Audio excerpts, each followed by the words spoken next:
I said we will have a real cool time tonight. I said we will have a real cool time tonight. Thank you, Iggy. That is the Stooges with Real Cool Time. That is my intro song every week, and I love that one. This is Cone's Cave, and I'm Cone from the band Sum 41, and this is my Monday night show at 7 p.m. Eastern Time. I'm here most Mondays on Adobe Radio. Thanks for tuning in. This week I have a good one. I said it last week. I'm going hard on the punk this season. This is season 5, episode 2. A lot of great punk people on my show this season.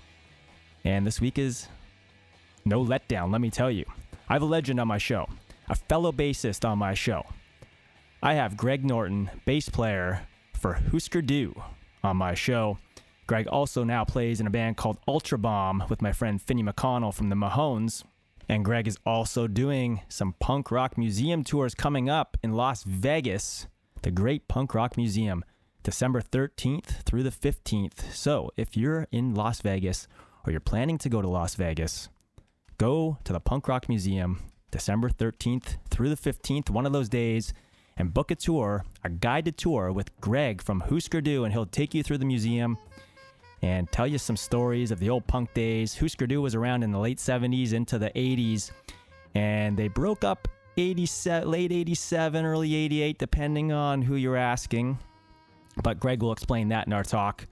Greg will also talk about the old punk days, because I was very, very interested, and I'm always interested in first-hand recollections of the old punk days because I was born in 1980, so I missed that huge wave of late 70s, early 80s, mid 80s punk. Of course, you can read about it. You can read books about it. You can watch movies about it. But it's also cool to just talk to a guy that was there for it. And that's why I'm excited to have Greg on the show. Greg and Husker lived with Jello Biafra from the Dead Kennedys for a while. It's a good story too. Greg is also a cancer survivor. Happy to hear about that. Greg and I talk about a whole bunch of stuff, including what popular bands today they have influenced that you wouldn't believe were influenced by Husker We talk about the breakup of Husker We talk about the formation of Husker and what legendary punk band they saw and met at and then decided to start Husker together. Then we talk about his new band Ultrabomb and how that got formed. And it's not a normal story how Ultrabomb got started. So wait and hear about that. And lastly, before I get into the conversation, if you're a punk fan, especially skate punk of the 90s, there's a song and an intro to a song that was inspired, a very popular punk song in the 90s that was inspired by Husker and Greg Norton's bass playing. I'm not going to give it to you right now. You're going to have to wait and listen. Coming up after this, my conversation with Greg Norton of Husker and Ultrabomb.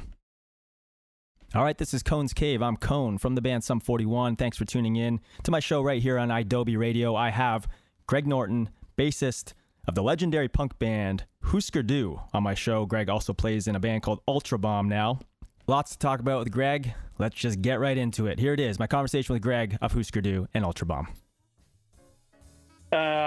Let's start with influences of when Husker was kind of forming, and I guess this was the late 70s. What you guys were listening to at the time and what you guys were kind of wanting to sound like, I guess. What bands were kind of heavily influential for you guys? The band, Grant and Bob and I all met as friends in 1978, which was a really exciting year for punk rock records because there was just a flood of records being released. And we had voracious appetites for it. We were grabbing everything that even remotely looked punk and would give it a spin. When the band officially started playing together in 79, I guess, obviously we were influenced by the Ramones and the Heartbreakers, Dead Boys, the Saints, Wire, Buzzcocks. I mean, there were a lot of things. The very first song that we wrote, we dubbed it as Sex Dolls because we thought it sounded like a cross between the New York Dolls and the Sex Pistols. And then Grant wrote lyrics for a song called Sex Dolls that, so that was like one of our very first compositions. But definitely inspired by the speed of the Ramones. We started out wanting to play faster than the Ramones, and then we heard the Dickies, and then we wanted to play faster than the Dickies. Yeah. Was it true that you guys met at a Ramones show? Is that true? Yeah, kind of. So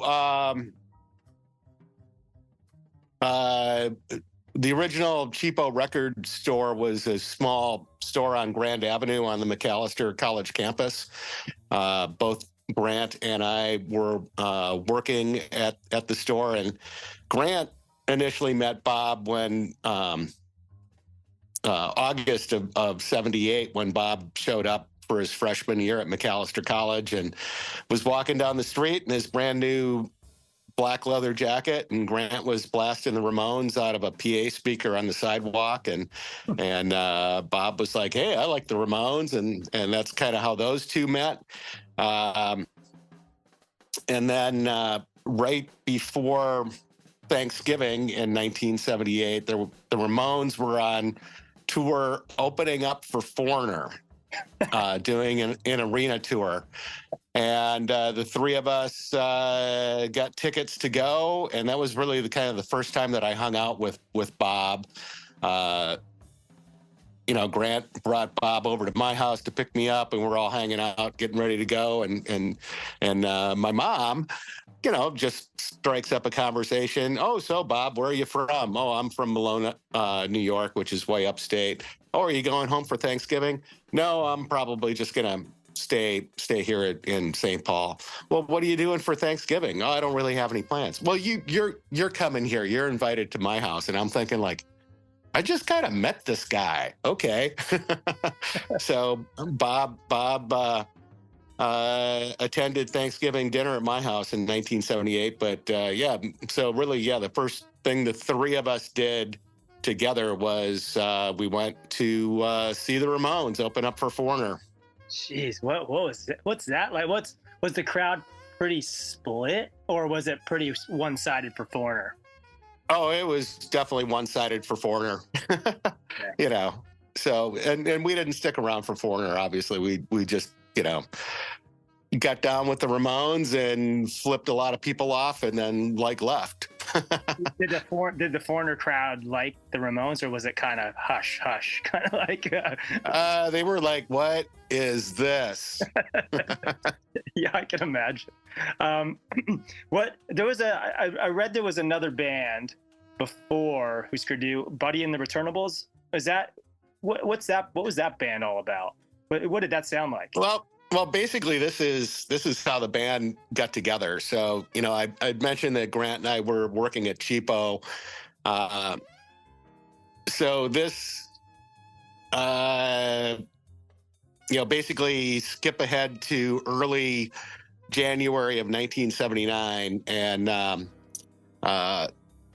the manager of the record store, this guy Charlie Pine, who was like 2 years older than I was. He was like 22 or 23, and had already graduated McAllister College.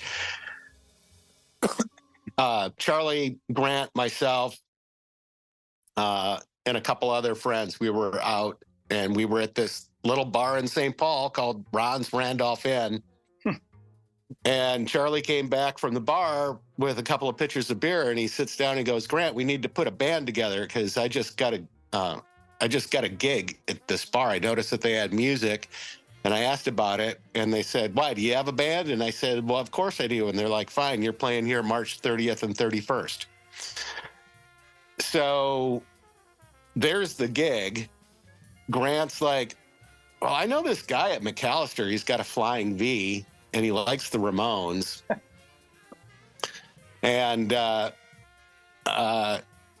the time, Grant was playing in a Beatles cover band called Train, and he initially was thinking of tapping that bass player. But the next day, Grant brought Bob over to my house, which is where Grant's drums were set up, and the three of us jammed for like a couple hours just playing Ramones songs.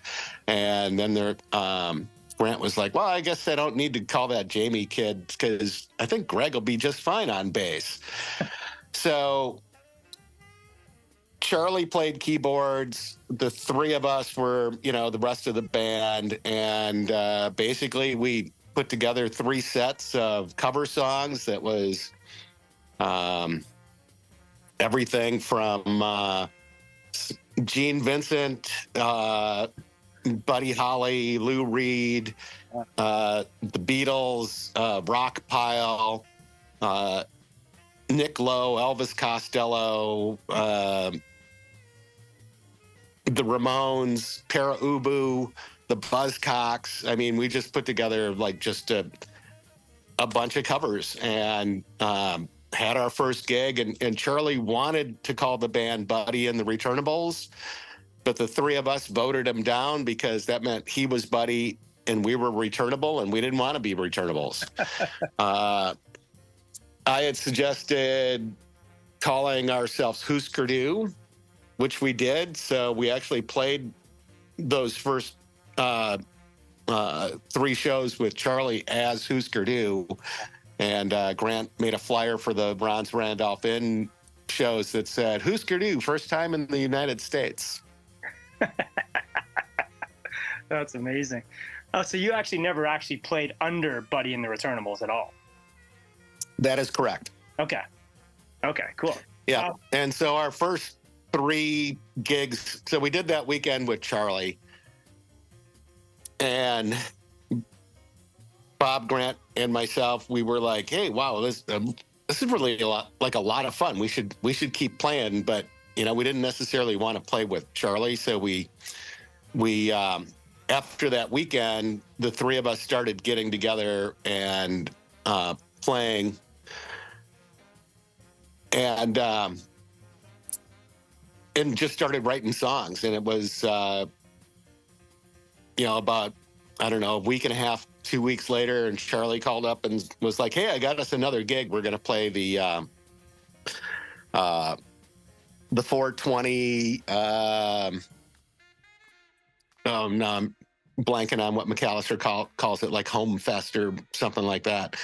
At McAllister College in the student union.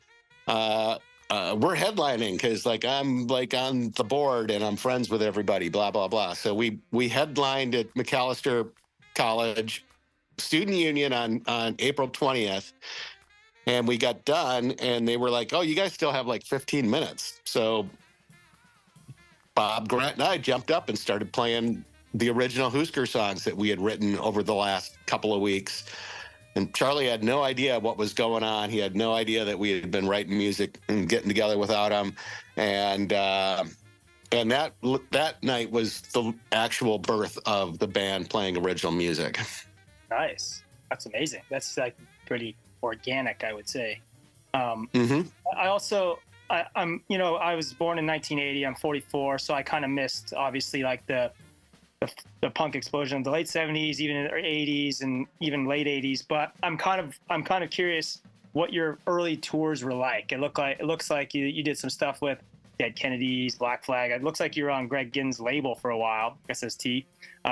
What's the punk shows back in those days, when you guys were doing it, early 80s, late 90s?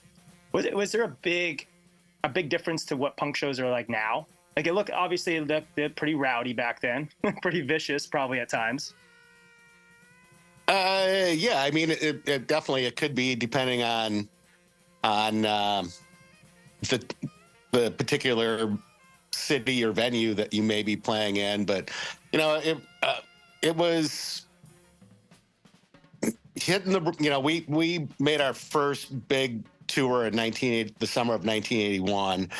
And really kind of the thing that really helped us out there, we had opened up for DOA earlier that year and got a list of phone numbers from Ken Lester, their manager. Started making phone calls, putting together tour dates. We went up into Canada. We played Calgary, went to Vancouver, played a show on Canada Day with the Subhumans in Victoria. Just kind of kicked around, made our way down to Seattle. We were in Seattle for over a week, but that's where we met the Dead Kennedys. We talked our way onto a bill there. They were playing at the Showbox with DOA and another band called The Farts. Yeah. And that's how we met Biafra. Jello invites us down to San Francisco with an offer to stay with him and that he'd find us some gigs. And so we end up living with Jello Biafra for almost a month, trying to, playing shows at Mabue Gardens and getting out to, getting on an outdoor festival in Berkeley with Flipper, going up playing Sacramento with DOA.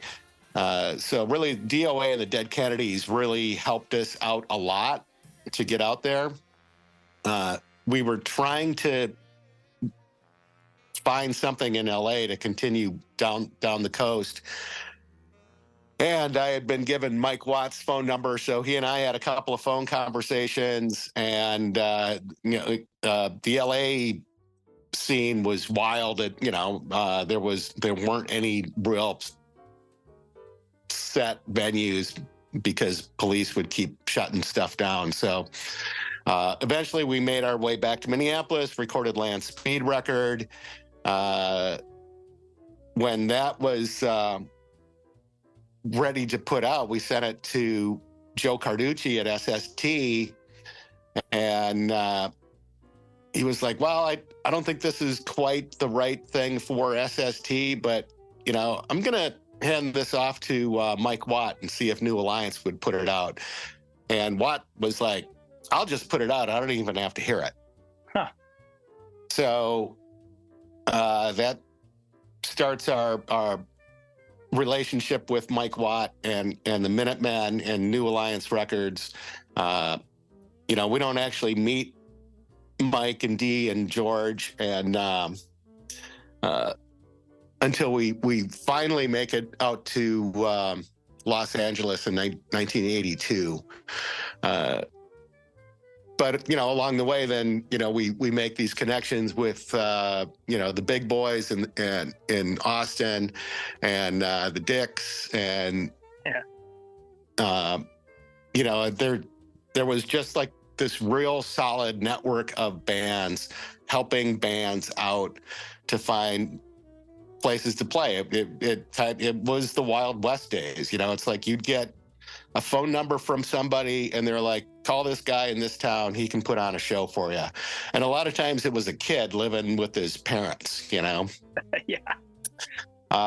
But you'd show up and the shows would happen and you'd get paid and people would come from all around to be there because that's how you found out about stuff. There was no internet. Every town, there was some kid that wrote a fanzine. It was just real organic. It was the whole scene was built on, do it yourself. There wasn't any large entities that were lording over or gatekeeping or anything like that. So, I think that's one of the biggest differences now. I think there is a sense that there are now these larger entities, corporate or not, that it seems like things can be a little bit more gatekeepy, which is not good. And the fact that it's hard to get people out to shows now. It's they can just go on the internet and listen for 3 seconds and decide whether or not they like something, and then move on to the next thing, instead of going like, oh, well, I heard this buzz about this band because I read about it in somebody else's fanzine, so I got to go see it for myself and stuff like that. So I totally agree. And I also think that maybe like people can go on YouTube and just watch the show. Like you're like, well, I can just, well, that's true too. Yeah. you don't even have to physically be there anymore. People are just hermits now. It kind of sucks like that. Yeah, I would agree with that. Yeah. What was living with Jello like? Was it like, was it like party time, or was it more like a kind of talking about? Yeah, Jello wasn't really like a big partier, but it was fun. I mean, we were in San Francisco. Jello lived really close to just on the edge of the Mission, and there were shows to go see. There was it was entertaining. Yeah. I remember Jello's girlfriend. This was when trying to think if this was the first time or the second time we were out there, but the Princess Diana, the big royal wedding was going on. I remember she got up at like 4 o'clock in the morning to watch it live, type of thing, which was pretty crazy. Yeah. What was like your band's kind of dynamic? I'm kind of interested because our band is on our farewell tour. We're going to end at the end of January. As far as I know, we're on good terms. But it looks like you guys broke up in like '88. But reading about it a little bit, it looks like there was. Correct me if I'm wrong, but looks like there was some drugs going on. Looks like there was a manager suicide. What do you think? Like, what was your interband dynamic, and what do you think eventually led to that breakup? Was it all those things combined, like the suicide, the drugs, or just getting over it? Like, we don't want to do this anymore. There were a lot of mitigating factors. We were friends, but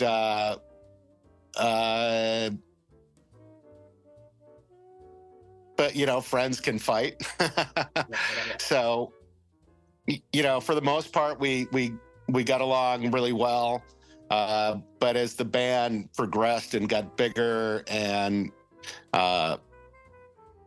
various things that we were always responsible for were delegated to other people, because that's how it works as you transition to a major label.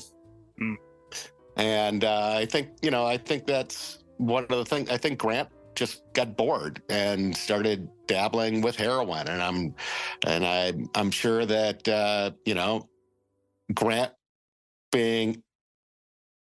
Grant was an extremely intelligent person, and I'm sure he was convinced that he was smarter than the drug and that he could just dabble with it.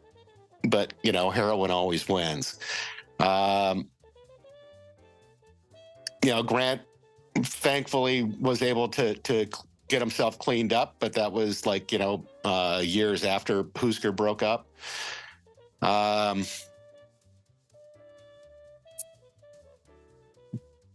The manager's suicide did have an impact on how the band operated.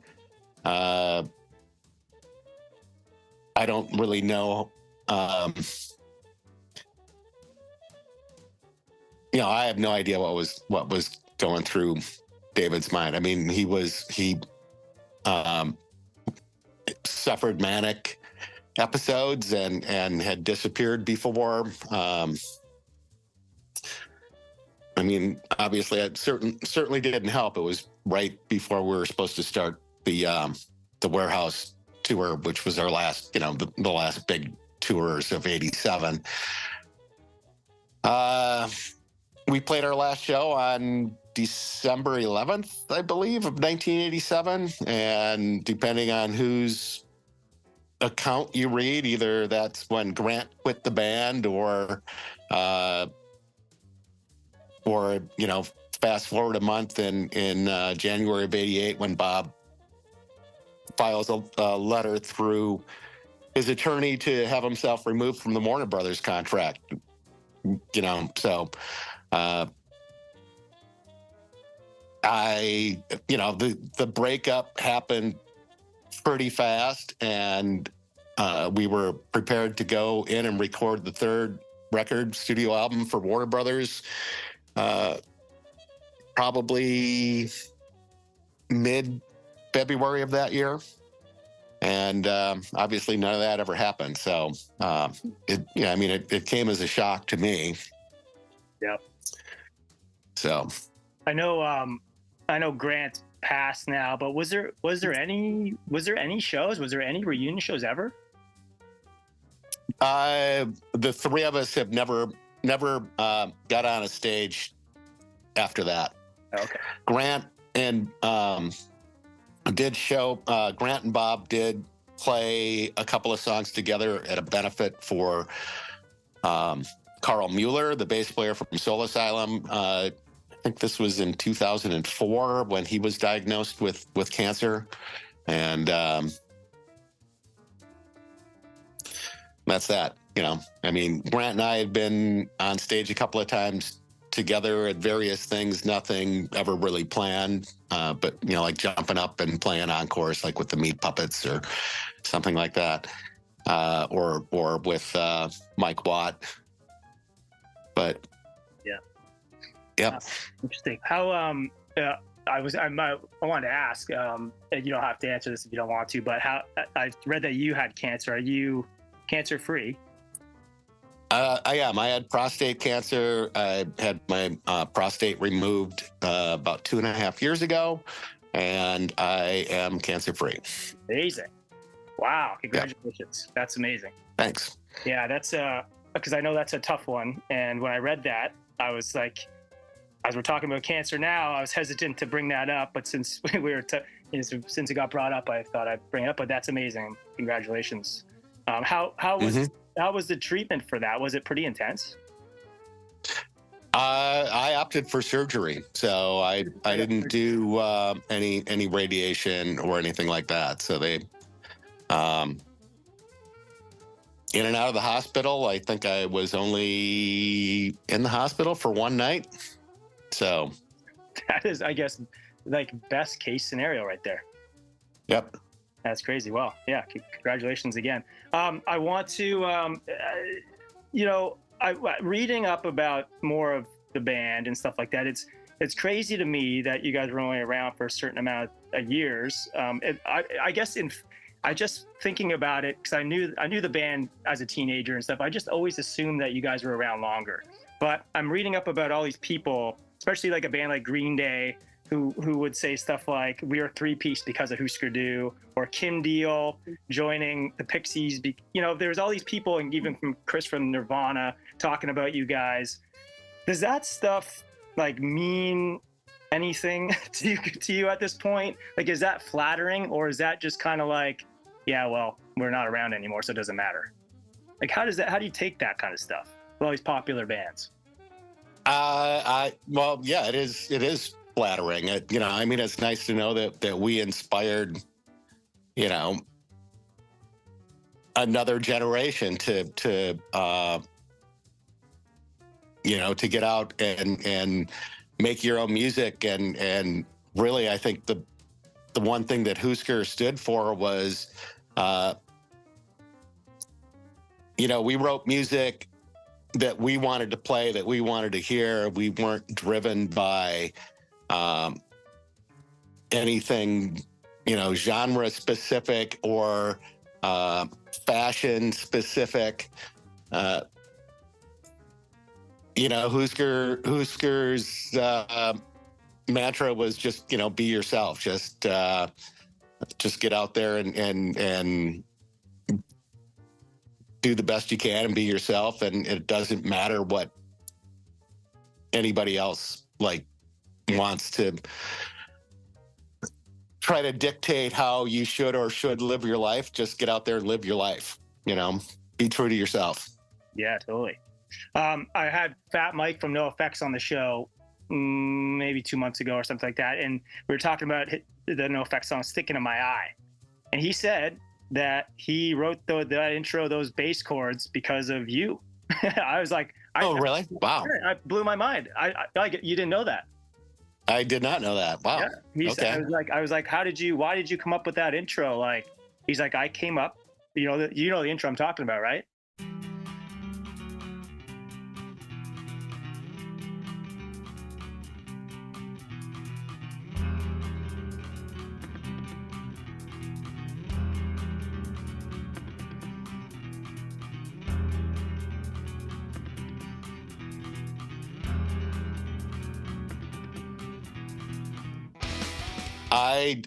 I'm not familiar with that, so I'll have to go track it down. Yeah, definitely go listen to it. It's called "Sticking in My Eye," and it's one of their biggest NoFX songs, and that's the song I had to learn to get into Sum 41 when I was joining in the 90s.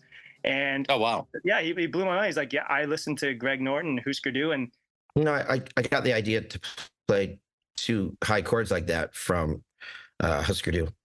Do you play? I don't know. Do you play a lot of bass chords? I guess you do in a way, but I was trying to figure out what songs he was referencing. He didn't say a specific song. Because it's yeah, I mean they're It's Not Funny Anymore, Diane. I mean those are two songs that are basically all chords. Yeah, Diane, I guess. Yeah. Mm-hmm. Yeah, well, there you go. Yeah, so you just learned something new, I guess. And that's a huge song for NoFX. But yeah, that blew my mind because I was like, holy shit, I didn't put two and two together. But yeah, there you go. Wow. Yeah. Okay. Hey, it's Greg Norton with Husker Du and Ultrabomb. You are listening to Cone's Cave. Yes, this is Cone's Cave. I'm Cone from Sum 41. Thanks for tuning in right here on iDoby Radio. You are listening to the conversation I had with Greg Norton, fellow bass player from Husker Du, and now a band called Ultrabomb. I think it's time now to talk some music and songs, some Husker Du songs, some Ultrabomb songs. Let's do that right now. Let's talk about, well, when I was obviously researching more, like it looked like you guys were a big college radio band. Is that true? College radio was huge for Husker Du. I think New Day Rising was the first record on an independent label to make it to #1 on the CMJ College Music Journal on their chart. The first time that we went out east, which was like late spring of 1983, we were thinking like, okay, we've been west a couple of times. We had to build up an audience. We're going east. It's our first time. We're going to have to we're starting from scratch. We're going to have to do the same thing. And we got to Boston. We played this club called Mavericks, and it was sold out. And we were like, how does everybody know about us? And they're like, simple, college radio. Yeah. So, college radio, was huge for Husker Du, and a lot of other bands too. Yeah, I was gonna say even on your Spotify page, it references you and REM as like big college radio bands. I was like, yep. Okay. Yeah, that's amazing. Let's talk about some music now. So I have a lot of favorite songs from Husker Du. But I pinpointed 4. So here's my 4. And I think my favorite song of all time by you guys, Books About UFOs, even though it's not like, Nice one, yep. Yeah, I love that song. Mm-hmm. So we could talk about that one. We could talk about Makes No Sense at All, Let's Go Die, or Something I Learned Today. Do you have a favorite? Do you have a favorite out of those 4?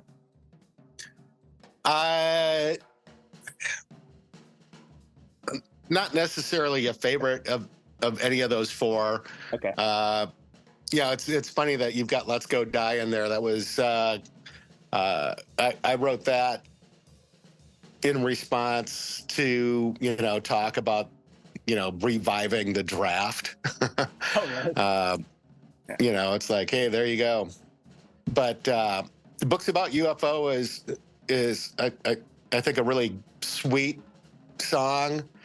And I do believe Grant did write that about somebody that he knew. Makes no sense at all is just, I think one of, our first big punk power hook,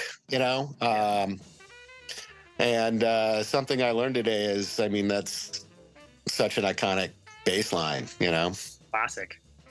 Let's talk about Ultrabomb a little bit then, because I've known Finney for probably 25 years. And, okay. Because the Toronto scene's big, but it's also small in a way. Like, there's a couple rock bars that everyone kind of goes to, and him and Bovine Sex Club. The Bovine, there's the Horseshoe, there's... Oh, right, yep. There's, but the big thing with Finney and I was I'd always see him at after hours. Okay. This was back in, like, I guess the early 2000s, mid 2000s. We always used to run each other at after hours. So I've known the Mahones, obviously. I'm kind of interested how this relationship for you started and how the band came about, I guess. Okay. Yeah. So makes no sense at all, right?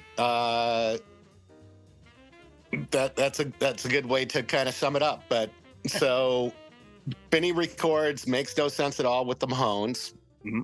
And I think this is probably 2015, and it pops up on my Facebook feed, and I'm like, oh, this looks interesting. So I listened to it, and so I liked it. And Finney sees that I liked his version of Makes No Sense at All, and he's like, holy shit, Greg Norton likes it. So then he sent me a friend request, and we became friends.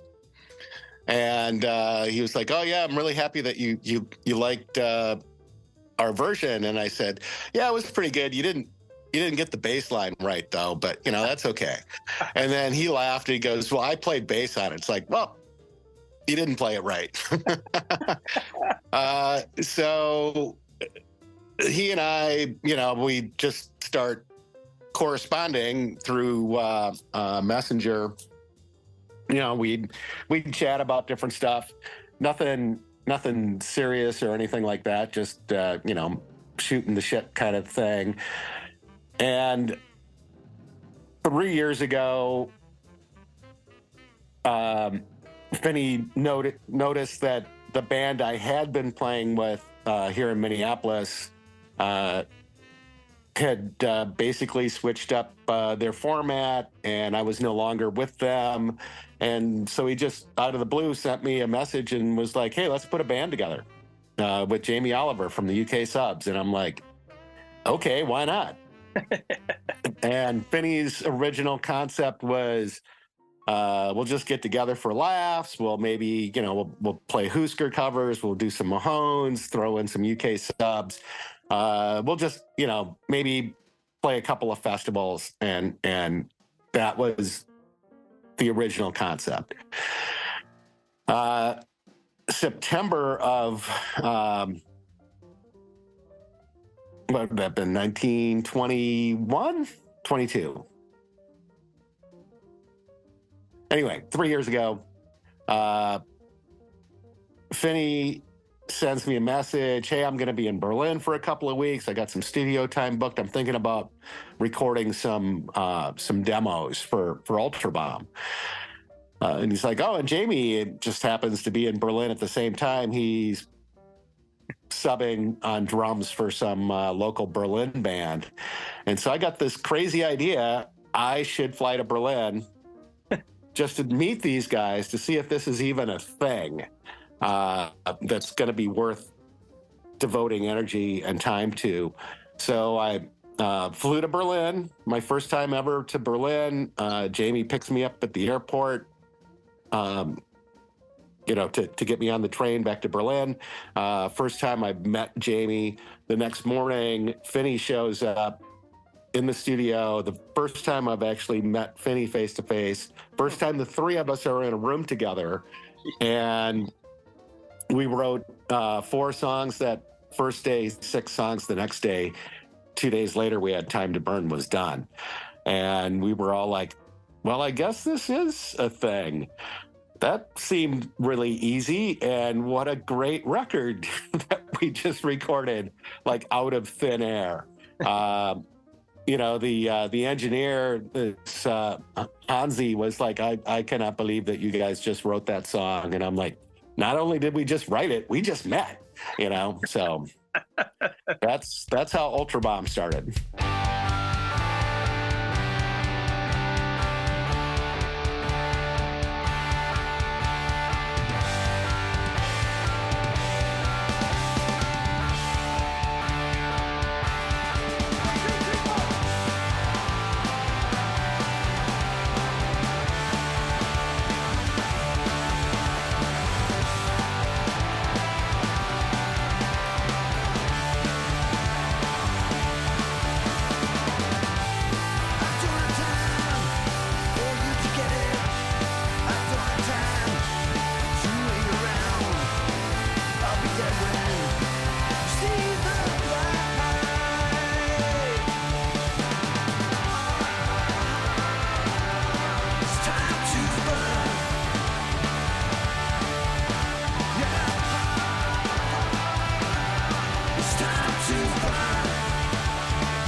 That is crazy. I did not know that. See, I just assumed that you guys had known each other at least for the last 20 years or something, just decided to get together. That is wild. Yeah. Well, once when we started playing together, it felt like that, though. It felt like we had been playing together for years.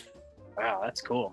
Let's quickly, I'll let you go after this. I just want to quickly, because I know Mel will kill me if I don't talk about the Punk Rock Museum a little bit. Yeah, really excited to be going out there. Yeah, have you been there before? I have. I've been pretty much every time I've been out to Vegas over the last couple of years since they've opened up. I've gone to the museum. I've had an opportunity to, see a couple of the tours or tag along with somebody doing a tour. There is so much stuff and history in that building, and it's just going to be a lot of fun to go out and just talk about, like I said, it was the Wild West days of punk rock, and I'm really looking forward to it. Everybody should come out. Come to Vegas, December 13th, 14th, and 15th, and join my tours. You will not be left. I guarantee you'll learn at least one new thing. Do you prepare? Maybe two. Do you prepare for this, or is it just like you just walk through, just everything's off the cuff? Or do you come up with like, do you have like little keynote stories in your head you want to tell? I think it's one of those things. Yeah, things will pop into my head, but I think for the most part, the museum kind of goes through, kind of starts off in New York and then goes to London, and then as you progress on, the rest of the punk story like unwinds, like and a lot of it's connected and a lot of it isn't, and I was on Steve Diggle's tour last March, and basically every one of Steve's stories was like, oh, we were so drunk at that show. Oh, I remember. Yeah, I think we were tripping on acid on that show, so it's up to the tour guide what they're going to talk about or what they remember. Obviously, Steve just remembers that they were really drunk or high at most of their shows. So there you go. Do you, I always wonder with the bands that are a lot older than, because there's the top floor, which we're a part of. I wonder yep. The older bands, when you guys get up there, do you know about that like bands like us and other bands of this era, or do you just walk around and check it out? Because I don't know anything about it. Yeah, I might actually do a little bit more research. Like on the Steve Diggle tour, when we got to the top floor, basically, he's like, I don't really know any of these bands. And then he just kind of handed it off to one of the guys from the museum that was doing, sitting in on the tour with us. So, obviously there's a lot in there. There's a lot of stuff I know about, and there's stuff that I don't know about, but that's what I love about the museum. It's a chance for me to learn something, and discover something new that and I think that speaks for everybody. It's like, get on out there and discover some new stuff, and while you're enjoy reminiscing about old stuff. Yeah, perfect. Yeah, it's a great place. I also have one more question, because one bass player to another. On those old Husker Du albums, what was your bass of choice? What were you using back then on the recordings? I started out with a Les Paul studio bass that I bought when I was in high school, and that was I played that bass probably up through the Everything Falls Apart album. Okay. And then the bass fell apart, so I had to get it replaced. I bought a Gibson Victory bass, which was great, super heavy, and then I broke the neck, and of course didn't have a whole lot of money, so then I switched and I bought a cheapy little 3/4 scale Ibanez that sort of looked like a Telecaster kind of shape to it. And that bass was like super fun because it was so light and allowed me to really like fly around the stage a lot. And I played that through all the way through 85. And then in 86, when we were signed to Warner Brothers and got the first advance for the first record, I went out and bought 2 Ibanez Roadstar basses. Yeah. I think Roadstar Series 2s. And the one with the white binding, black bass with a white binding, that was like my main bass then through the end of Husker. And then I had an all black one that was like my backup. Nice. With the basses that you were playing live, you were also recording with? Yes. Okay, cool. I'm born. Mm-hmm. I'm just a P bass guy. Okay. I'm super stoked right now. I'm a official Reverend brand ambassador, and Ken Hawes sent me a Thunder Gun, which is like a really cool bass, and we're working on a custom Ultrabomb finish. Reverend makes the Mike Watt plower. Yeah. Really, really a great bass. Really love it. Cool.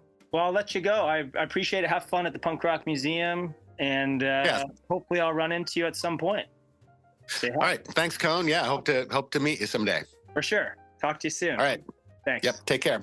Bye. And there is my conversation with Greg Norton of Husker and Ultrabomb. I'm Cone from Sum 41. This is my show, Cone's Cave. You're listening to this right here on Adobe Radio. I'll be right back. This is Cone's Cave. I'm Cone from Sum 41. Thanks for tuning in to my show on Adobe Radio.